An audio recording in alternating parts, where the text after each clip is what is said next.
Robert Zinni here from Five Senses, and we are at the Prescott Farmers Market with Kathleen Yetman, the Executive Director of Prescott's Farmers Market, to do a check-in and see how business is going during the pandemic. Kathleen, how are you doing today? I'm doing great. We just wrapped up our second Saturday of delivering boxes to people, and it went really well. Yeah? So I'm pleased. Excellent. So people are still coming up and getting their groceries like business as usual? It's actually very different than what we normally do. So normally our market is from 10 to 1 during the winter hours here at Yavapai College. And people come and all the vendors are here and they walk around and they pick out whatever they want, just like what you'd imagine a farmer's market is. Yeah, so we had to adapt to COVID. And so what we've done is set up an online store, and we have like 48 hours where people can go on and order online, and then we close the sales, get those orders out to the farmers and the other vendors, and then they all deliver to us here, and we put the boxes together and people come and pick them up. So same hours, but just a really different format to keep our community safe at this time and make sure that people have food to eat. How has the pandemic impacted business, if you will? Or do you see the same amount of people coming, or has it been a lesser? It's really hard to say because the people that come, we don't know everyone that comes, and we also don't know everyone that shops at the market. So I'm not sure if it's new people or, we see some familiar faces for sure. But I think that maybe this model does speak to different people, or, they like it better than coming to the market. And so that could be really helpful for us in the future. Maybe this is something we'll just continue for a while for the people who really like it or need it. But it's definitely shifted how we do business. And yeah, just every week's a little different. So I'll be interested to see in a month from now what we're thinking. Right, because we don't know what's going to go on in the next month. As far as your produce and the people that supply the farmers market, who are they? And so who are your vendors, and how has the pandemic impacted them? Yeah, well, first our farmers and ranchers.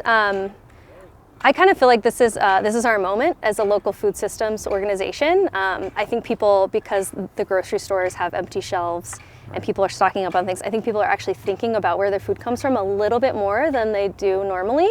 And so I think it's actually a little bit of a silver lining for us that people are thinking about their food. And so we might have some new people here who have never come to the market, and they're wondering like, well, I need chicken eggs. Where am I going to get those? So yeah, it'll be interesting to see. Okay. And so the food that you get here, is it just Yavapai County? Yeah, so almost all of it's from Yavapai County. We have, so right now we have 4 farms doing the boxes. And then we have 2 ranchers, and then some processed food people. So we have tamales and samosas and bread and a couple other things, kombucha. So we started out really small the first week, really just wanted to focus on fresh produce, bread, the staple items. And then from then we've been trying to add a couple more things each week so that we have a little bit more variety for people.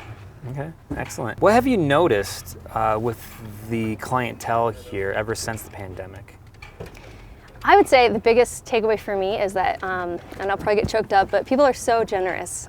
We had an option on our website to feed someone in need, and people have been like clicking on that like crazy. And every time some people buy a box, they buy a box for someone else. Okay.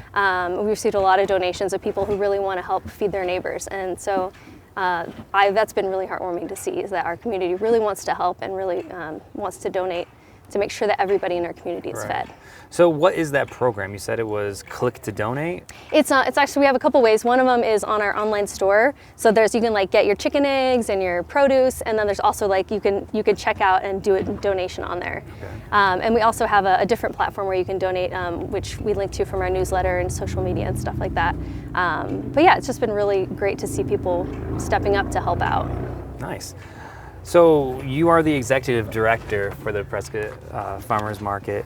How has your employees and volunteers been affected through this process?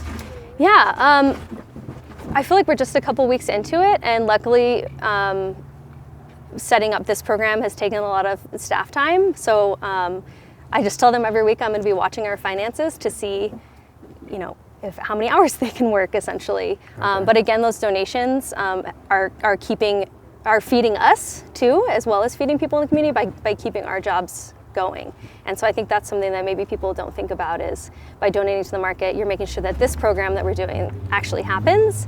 and that it's sustainable, and that we continue to have jobs so that we can continue to feed the community. So so that's really important too. Right. And so since you're the executive director, I don't know if anybody asks you, but I wanted to give you a moment to ask, how are you doing mentally and emotionally during these times of adversity? Yeah, I feel really lucky. I think I'm from Prescott, so I have a good community, and I definitely miss hugs. I like touch people a lot, which I'm realizing. So it's been different, but my parents live here, and I was in quarantine for 2 weeks because I'd been traveling and I didn't want to see them just to be safe. And then yesterday it was 2 weeks were up, so now they're back in our circle, and I feel really good about that. And I have 2 small children, so it's been a little nuts at home.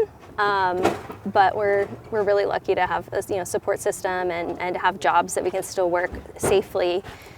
So yeah, I'm feeling pretty good, and I'm so grateful to have work to do right now. Right. So with these times of uncertainty and definitely adversity, how do you see the Prescott Farmers Market not only adapt during these times, but be stronger after this experience is over?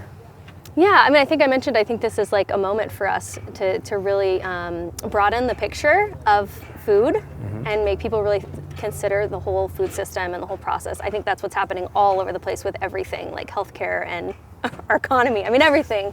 But for us, really thinking about, how can we use this moment to get people to educate people a little bit more on why it's important to support local farmers and ranchers and food vendors. And yeah, I think it'll be interesting, and we'll see how it shifts. Maybe one of our markets will just be pickup boxes, or maybe we'll go back to our normal thing. But yeah, it's such a weird time to not know how long this is going to last or what it's going to look like. But we have such a great staff and great board of directors and so many good volunteers and supporters that I know that whatever comes up, we'll be able to figure it out. Okay. And if you have any advice for our Prescott Quad City community, what would it be? Oh, that's a tough one. Wash your hands and stay home if you can, please. Okay. Well, Kathleen, thank you for your time. And everyone, please go to PrescottFarmersMarket.org for more details, and stay tuned and log on to 5ensasmag.com for more information about how the coronavirus is impacting Prescott. And for our podcasts, like us on Facebook and Instagram. Stay safe, stay healthy, and stay quarantined, Prescott.